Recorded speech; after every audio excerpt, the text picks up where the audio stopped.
the Housing, Urban Development and Zoning Committee meeting for, what is today?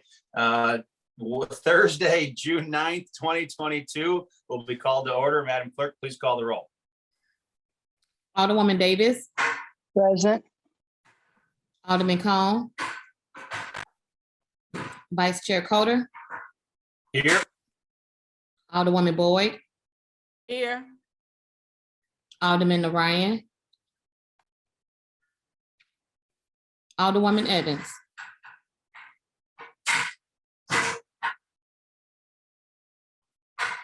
I'm sorry, I thought I saw Alderwoman Evans. Are we short one? We are. Okay, let's hold off and let's try to track some of these folks down. Give me just a second, I can make some calls. Three All right. present, you do not So have one. Give me just, we need Evans, Narayan, and Cohen. It's one of them, right? yes, sir. I'll make calls. I'll call That's Alderwoman Evans. What's for Evans?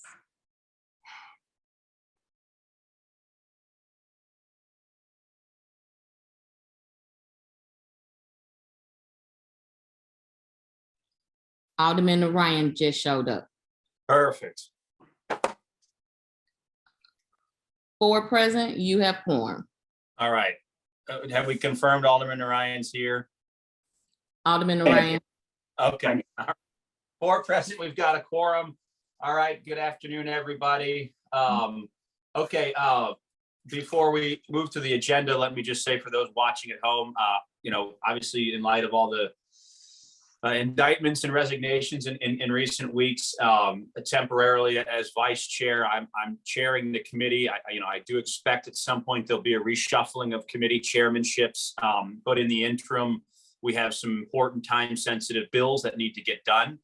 So we've called this meeting to address 2 of those, and until we've got the committee reshuffle done, this committee will continue to meet and do the important business of the city. Obviously, a lot of both zoning and federal dollars and development projects flow to this committee, and so we can't just stop working in the interim. So we're going to continue on, and with that, I'll entertain a motion to approve the HUD's committee meeting minutes from Tuesday, May 31st, 2022. I move that we approve the minutes from, what's the date? May 31st, 22. May 31st, 2022. Second. It's been moved by the Alderwoman from the 27th, seconded by the Alderwoman from the 4th, that we approve the May 31st, 2022 HUD's committee meeting minutes. Madam Clerk, please call the roll. Alderwoman Davis, Aye. Alderman Cone. Vice Chair Coder, Aye. Alderwoman Boyd, Aye. Alderman Ryan, Aye. Alderwoman Evans. Aye. 5 aye votes. All right, by the vote, we've sustained the motion to approve the minutes for the May 31st meeting. Okay, now we've got board bills for review, and we're going to start today. We generally, as a rule, we go by seniority. So the Alderwoman from the 8th is recognized first on Board Bill 43. Thank you, Mr. Chairman and members of the HUD's committee. Board Bill 43 is establishing the South Grand Area Special Use District. So you're probably familiar with this area. It is already the Community Improvement District of South Grand. So this is an additional overlay on top of that. And we've got several folks from the Planning Division that are on. I believe Mr. Jonathan Roper has a presentation for us, and Mary Hart Burton is here as well. They did an immense amount of work on this in talking with community members, coming to community or neighborhood association meetings and the like. So I would love to turn it over to Mr. Roper if I could, Mr. Chairman. That'd be just fine. Go ahead. Good afternoon, Chair, and good afternoon, members of the HUD's committee. My name is Jonathan Roper. I am a senior planner with the Planning and Urban Design Agency on behalf of the City of St. Louis. And I'm also joined here with the zoning director here is Mary Hart Burton, as well as zoning official Dylan Mosier. So those two as well will be on the call with me with us. And I'm going to go ahead and share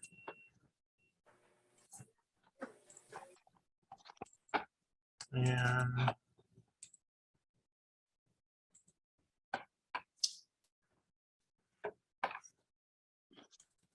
larger, there we go.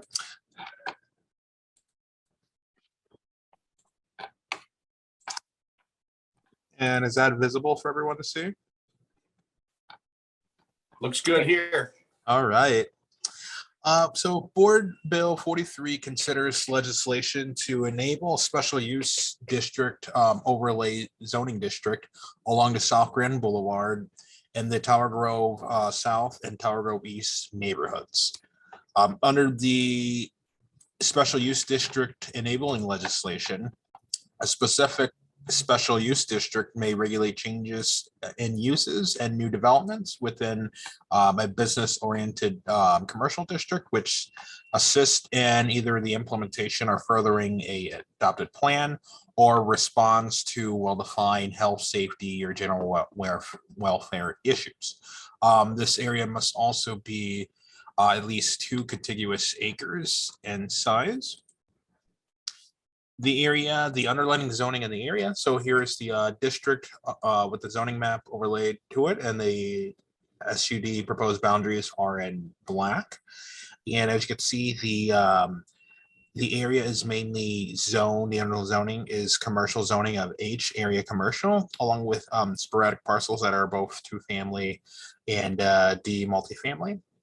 Also note that the total area of this district exceeds the minimum 2 contiguous acres because it's 19, a little over 19 acres in size.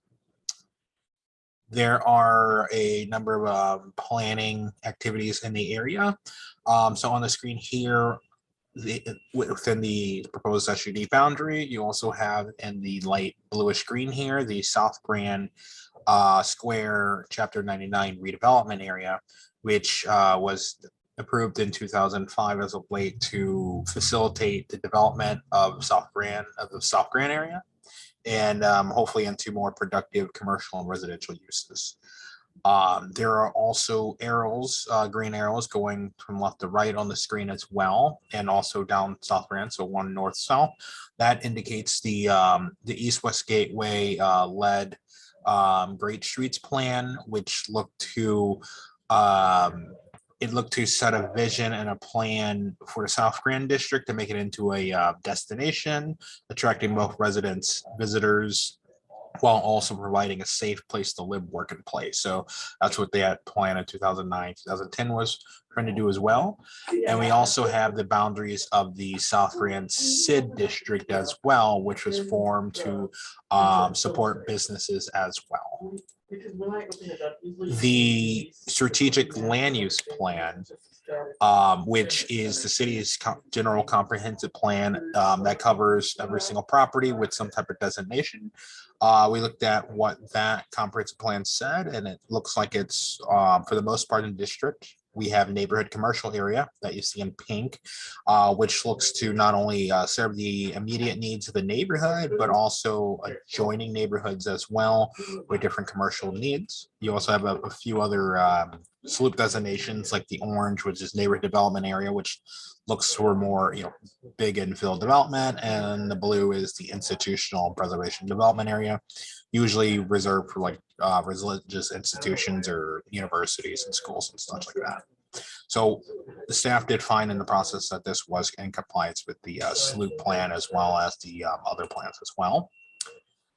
In the process, staff also did an analysis of the district, and also want to note in working with a number of community organizations, community members as well.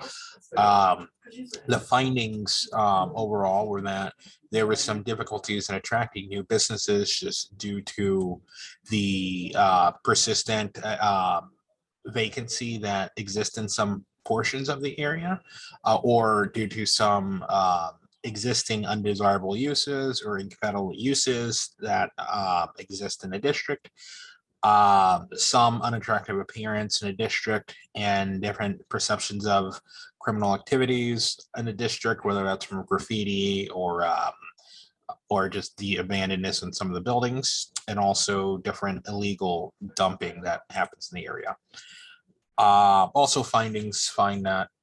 Findings state that the certain uses in the area would that might have the potential to be a detriment to the area,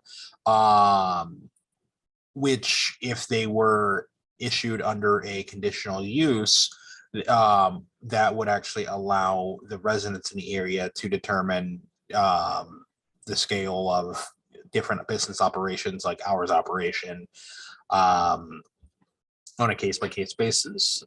Also, the findings note that certain uses really cater to more of a regional or auto-oriented level user, as opposed to a more like a user that's a walkable design that fits more of a neighborhood commercial level scale. And finally, another finding that a lot of the when windows are covered in different districts or with different signage or materials that you can't see through, it really lowers the visual surveillance of looking into a building and being able to look out. And also when a lot of storefront windows are covered, it lessens the welcoming environment that pedestrians like. Further findings, there's different studies on the amount of vacancies in the area along with the existing issues. So on the left, there's a buildings with chronic vacancy shown, and on the right, there are citizen service bureaus calls from a couple of years from January 2017 through March 2022 in the area. And finally, so this special use district was initiated and recommended by the Planning Commission on May 11th. And after seeing all the findings, the actual recommendations from the Planning Commission are to the Board of Aldermen is to create a special use district that will prohibit certain uses and also provide others as conditional. So we're going to go through these just real quickly here. There's some of the prohibited uses that are on the screen that were found to be either somewhat outdated, and because we do have a zoning code that was first adopted in 1947. So some things like maybe milk distributing bottle plants, which might be a carryover from a couple decades ago, but it's also found to be less of a use that is inviting for what the South Grand area is trying to do for themselves. So there's a number of items here that are prohibited. One item I want to highlight are the motor fuel pumping stations, where those are both in the district. They have had existing issues, but also as the main primary user of this is a vehicle and a car, it's very auto oriented. And so also there are a lot of curb cuts on here, which take away from the walkable environment that South Grand is trying to establish. So there are a number of conditional uses as well in here that do provide the neighborhood an opportunity to state under what conditions that these uses would be more appropriate in the district as well. And they would go through a conditional use hearing. Other regulations include just prohibit on rope lighting around windows for commercial uses and signage. And you might have seen this one also if you're calling the Bevo SUD, where it looks to reduce the amount of signage that covers windows, so both people inside and outside can feel a little bit more safer because you have the visual surveillance in an area. Also, it's noted as a crime prevention method where as you increase the look through a building, it should lessen crime. Finally, there's a regulation here that would actually reduce the legal non-conforming uses timing that a new user can move in. So for example, right now today, if gas stations are conditional uses, if this SUD would pass, they would become a legal non-conforming use, and they're also grandfathered in. So they can remain as is. If they went out of business and another person did not apply for an occupancy occupancy certificate or permit within those 30 days after it closes, then that use is no longer a legal non-conforming. It's just, well, it wouldn't be allowed to open again. So that's what the legal non-conforming use with the timing states here. With that, I just want to note, just briefly speaking, that this was made partnership with other community organizations in the Tower Grove neighborhoods area. Also, there was a pop-up by Dylan and another member of the PDA staff. This did have a 15-day public hearing notice and posted on every block of the district. And PDA's the Planning Commission did recommend initiation and a positive recommendation to the Board of Aldermen on May 11th. And with that, I would like to give it over to Dylan.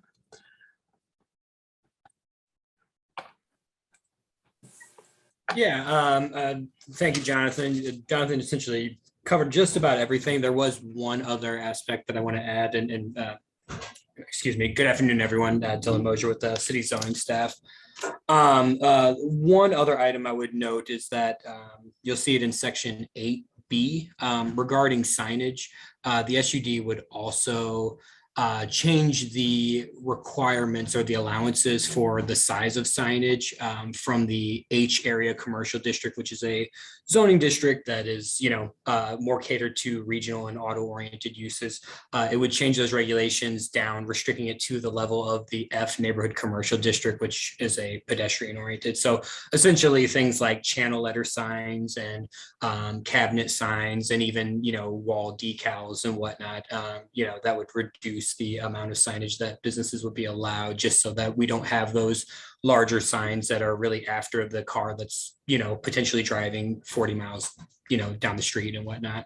Yeah, we've been working on this for a while. We feel really good about it. We feel really great about the amount of public outreach we did and input and really want to, applaud the Rachel Witt with the community improvement districts as well as the alders for the area and just feel grateful to everybody who weighed in on this. If anybody has any questions about rationale or what this means on an actual zoning regulatory level, myself along with my boss, the zoning administrator, happy to take any questions.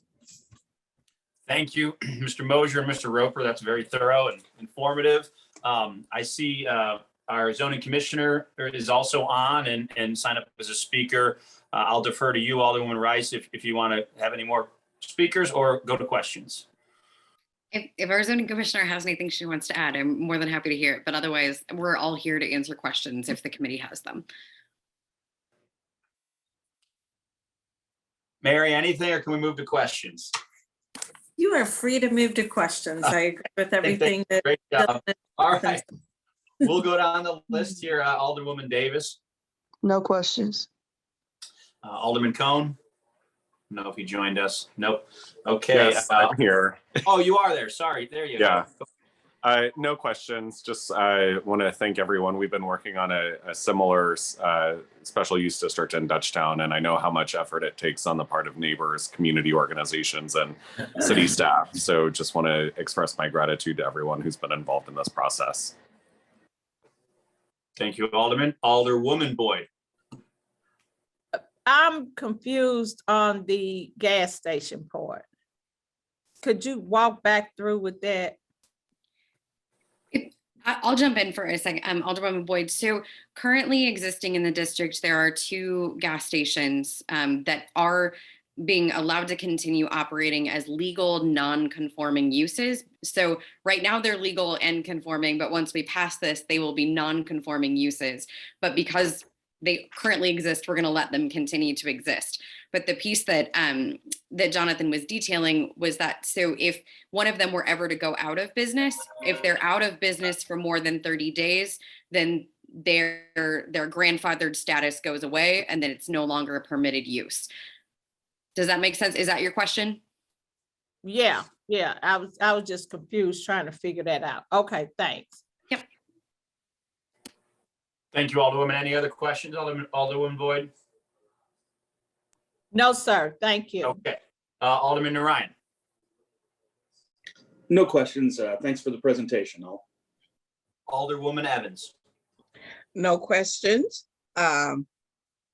Alderwoman Boyd cleared up some of the questions relating to the filling stations. I was just trying to figure it because I'm new to this as well. So I have no questions. All right, thank you, Alderwoman. Okay, well, with that, I don't have any questions. I think this is great, and I know the planning staff has been hard at work on this with support of the neighborhood. So the chair will entertain a motion to adopt Board Bill 43 with a due pass recommendation. Anyone want to make that motion? I move that we adopt Board Bill, what's the Board Bill number? 43. 43 with a due recommendation. All right. With a Been moved. Is there a second? Second. Second. Okay, it's been moved by the Alderwoman for the 4th that we adopt Board Bill 43 with a due pass recommendation, and seconded by the Alderman from the 24th. Madam Clerk, please call the roll. Alderwoman Davis, Aye. Alderman Cone, Aye. Vice Chair Coder, Aye. Alderwoman Boyd, Aye. Alderman Ryan, Aye. Alderwoman Evans, Aye. 6 aye votes. All right, and with that, Board Bill 43 is adopted by the committee with a due pass recommendation. Thank you, Alderwoman Rice and members of the planning staff. Planning and zoning, sorry about that. Okay, with that, we'll move on to Board Bill 36 by Alderman Page. Alderman Page, the floor is yours. Good afternoon, everyone. Thank you, Mr. Vice Chair and members of the HUD's committee. I am excited to bring before you Board Bill 36, and just want to share a few high-level things about it. First and foremost, those of you who know me know that I am Mr. Community Engagement. During the drafting of this bill, I actually engaged my community associations, the Project Connect team, and all the way down to the block level to share the benefits of this bill. So what are they? With this bill, we are providing a funding plan of primarily state and federal funding to completely rebuild a number of streets around the NGA site. First and foremost will be Jefferson Avenue, all the way from the interchanges down at I-64 all the way to Natural Bridge. It will include Cass Avenue from west of the NGA site all the way over to probably about 14th Street. And I say about, we're going to get more technical in just a minute. In a later phase, it will include complete rebuild of St. Louis Avenue, again from west of the NGA site over by Jefferson, all the way over to about North Florissant. And 2 other streets, it will include complete rebuild of 22nd Street, which is immediately adjacent to the NGA site, and 20th Street as well. Now, I presented this, the basic tenets of this bill while it was still in draft mode to my constituents in neighborhood association meetings. And let me tell you, people are excited about it. So without going any further, I'd like to bring on one of my colleagues, if it's okay with you, Mr. Vice Chair, Mr. Rob Orr of SLDC. And he has a brief presentation, after which we'll be happy to answer questions. Thank you, Alderman. Mr. Orr, go ahead. Hey, thank you, Mr. Vice Chairman and HUD's committee members. Thank you, Alderman Page, for supporting and sponsoring this board bill. My name is Rob Orr. I'm a Deputy Executive Director at St. Louis Development Corporation. And with your permission, Mr. Vice Chair, I would like to share my screen. Yes, go for it. Pay no attention to how many windows I have open.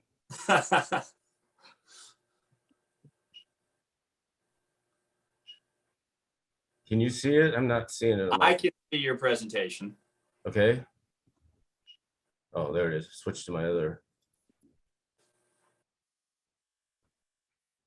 Okay, here we go. So again, Board Bill 36, which is a refinancing bill associated with public improvements in the neighborhoods around the NGA. Just to give you a little bit of a context, when the city and the state were working together to retain the NGA and its 3,150 employees in the city of St. Louis, there were a number of commitments that were made to the Air Force, which actually owns the property, but also the National Geospatial Agency, which is a tenant of the Air Force on this site. We committed to deliver the site, roughly 99 acres, from one owner as one parcel, environmental remediation, buildings removed, streets removed, alleys vacated, utilities relocated, and historical mitigation all took place. The total cost of delivering this site to the Air Force was approximately $100 million. Additional promises committed to the NGA was to improve the infrastructure, as Alderman Page referred to. This includes Jefferson Avenue, Cass Avenue, and a new construction of I-64 at Jefferson Interchange. Previously, you were unable to get off I-64 at Jefferson if you were going westbound, and you could not get on going eastbound from Jefferson. That full interchange is nearly completed in construction, and I'll talk about the infrastructure a little bit later. The third commitment was to improve the neighborhoods surrounding the NGA. One of those things was to cooperate with the U.S. government to limit future developments that could be incompatible with the NGA's mission and security. That was accomplished by the Geospatial Protection and Enhancement Special Use District, excuse me, City Ordinance 71495. We committed to eliminate blight, increase public safety and security, and provide new residential, commercial, and retail opportunities. This promise led to the creation of Project Connect, which many of you have heard of. It's an SLDC initiative to help improve the neighborhoods in and around the NGA as a result of this large federal complex locating to this geography. Currently underway as part of this neighborhood improvement is a neighborhood planning effort. Jonathan Roper, who just previously presented on the previous board bill, is helping with that effort in the planning department, and that's for the 6 Project Connect neighborhoods around the NGA. So the source of the funds that were used to complete the site acquisition and clearing activities that were required, the city pledged $1.5 million annually from earnings taxes generated by the NGA's direct and indirect payroll. In 2017, when the document was executed, this was generating approximately $2.5 million. Today, with increased wages of the NGA staff, the earnings taxes are generating $3.5 million. The state pledged up to $12 million annually from the withholding taxes generated by the same direct and indirect employees of the NGA, but they've only been appropriating slightly less than half of that, just under $6 million through 2046. So those two above commitments generated $114.5 million in bond proceeds. The state also contributed $44 million in brownfield tax credits, which produced $40 million in net proceeds. As part of that, the state required the city to withhold or hold back $13 million until we could demonstrate all these activities could be completed. The city also provided an additional $13 million through the St. Louis Municipal Finance Corporation through a loan in which 1520 Market Street was the collateral.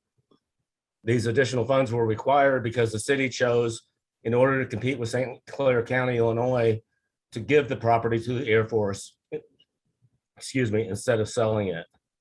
So under the new financing agreement, the state is going to increase its annual appropriation by $850,000.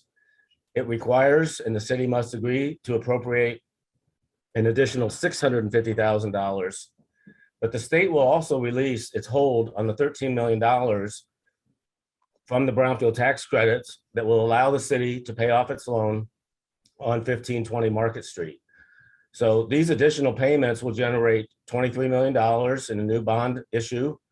These bond proceeds will be used to leverage and secure an additional $40 million in federal funding to complete the 4 infrastructure projects listed below. As Alderman Page mentioned, Cass Avenue, 2 sections. One is from Tucker to Elliott, which is 1 block west of Jefferson. Cass Section 2 is Elliott to Grand. St. Louis Avenue from 11th Street to North Jefferson, and then 22nd Street from Cass to St. Louis Avenue. These projects total $54.1 million, provides contingencies. As we all know, we're experiencing inflation and that affects the construction industry as well. So we will have $9 million to address contingencies and cost overruns. If this board bill passes, this is the net effect on the city's annual payments. The next 3 fiscal years, no change. From 2026 to 2035, the city's payments will decrease by $850,000 because it will not be making debt payments on the 1520 Market Street loan.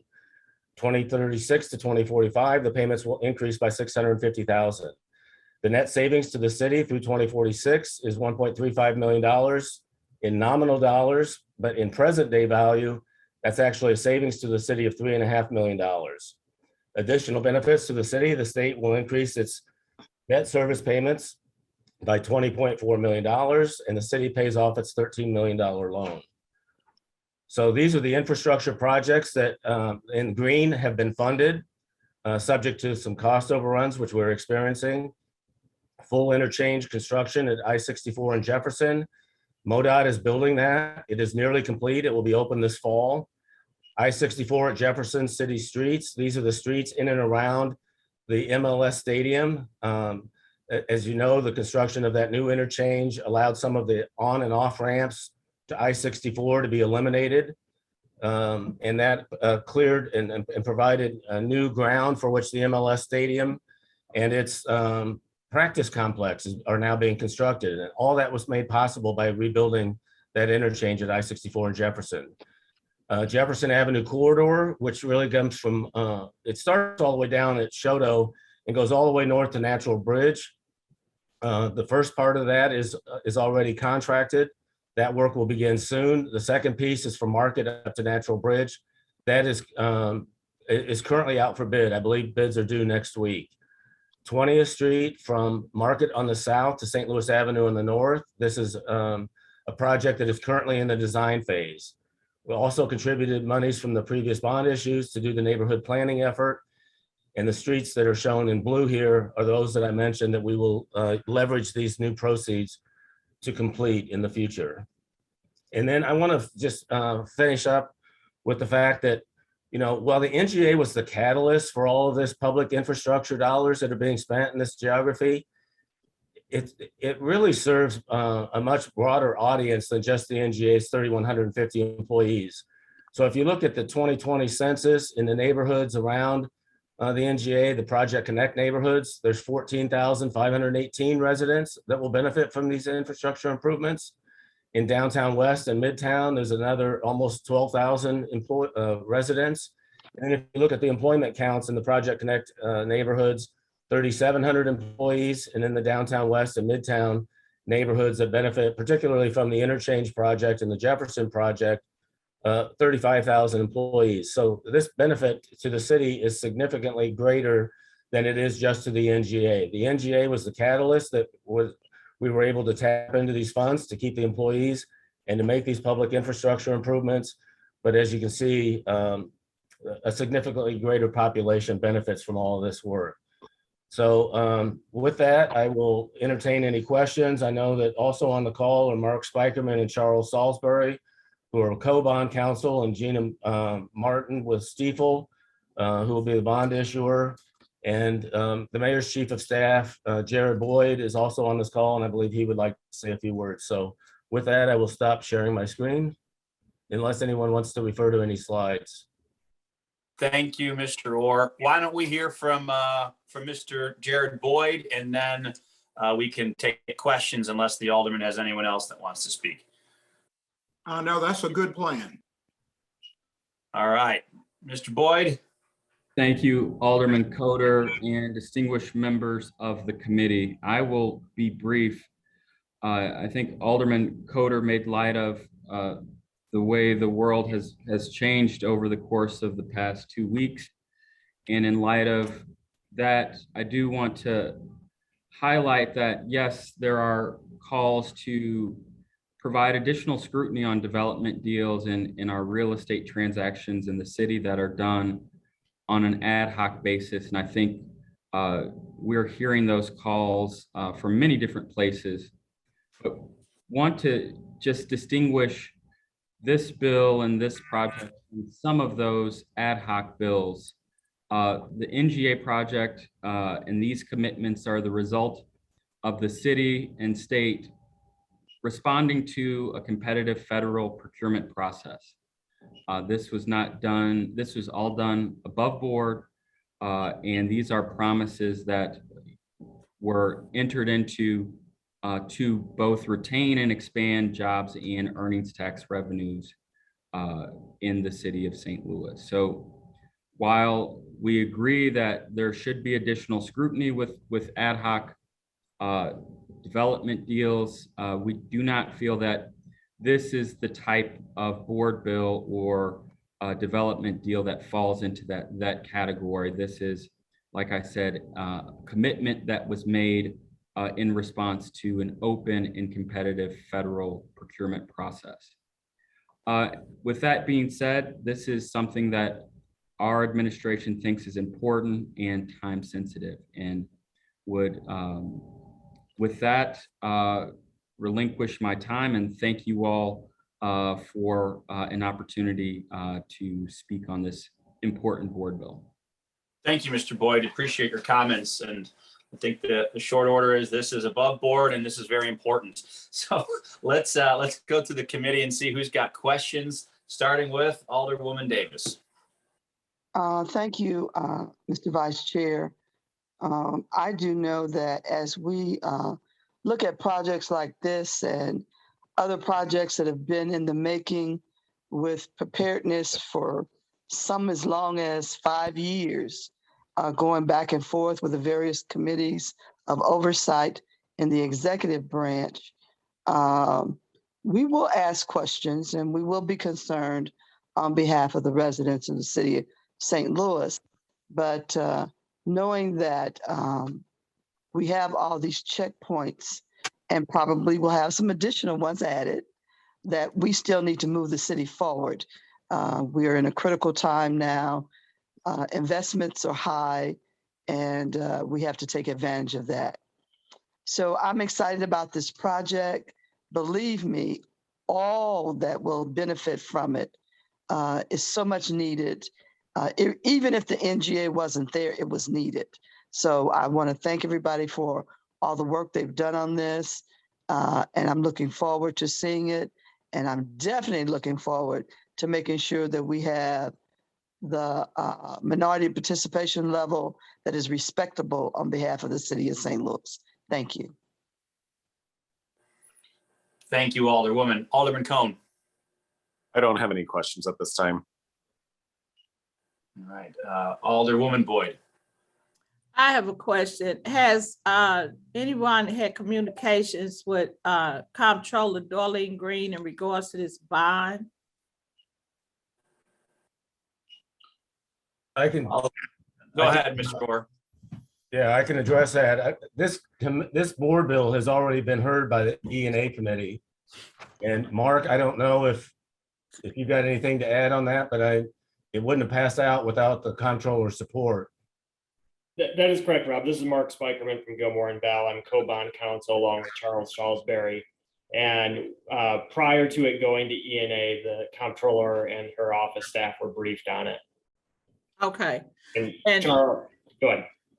And I keep hearing people making the comments that we have to really watch how we doing business and making sure we're on point.